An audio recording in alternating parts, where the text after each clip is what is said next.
सुखदेव जी ने नरकों का वर्णन बताया है। हर व्यक्ति के कर्मों अनुसार उसको नरकों का वास प्राप्त होता है। जो व्यक्ति जैसा कर्म करेगा वैसा नरक उसको प्राप्त होता है।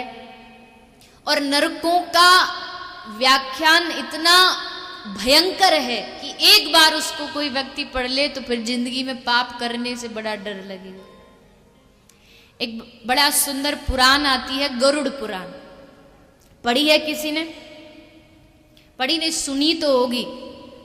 जब मृत्यु होती तो फिर मृत्यु के बाद वो पंडित जी आते झोला लेके गरुड़ पुराण सुनाने, लेकिन उस समय हमें कोई मतलब नहीं होता।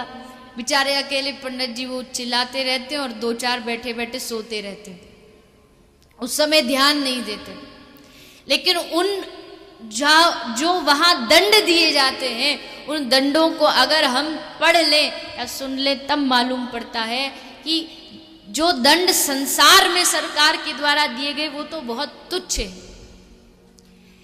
पापों के इतने भयंकर परिणाम दिए गए हैं, लेकिन वो डराने के लिए नहीं दिए गए। नरकों का वर्णन किसी को डराने के लिए नहीं, सिर्फ चेतावनी देने के लिए है कि अभी भी समय है, इन पापों से विमुख हो जाइए।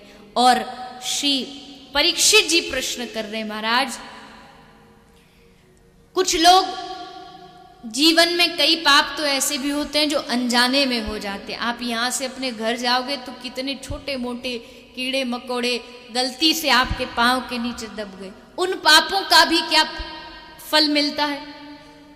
सुखदेव जी ने उसका उत्तर दिया है कि उन पापों को जो अनजाने में किए गए हैं, उन पापों का फल जब गुरुदेव के द्वारा प्रदान किया गया मंत्र, उस मंत्र की जब आप रोज माला करते हो, उस मंत्र की माला करने से जो अनजाने में किए गए पाप हैं उनका नाश हो जाता है।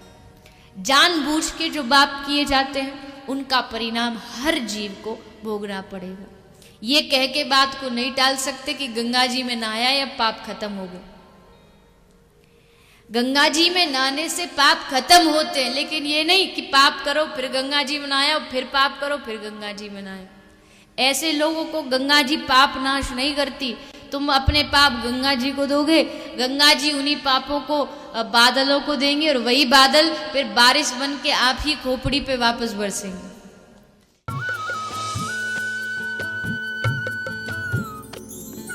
सर्वधर्म संगम, धर्म के सच्चे प्रहरी।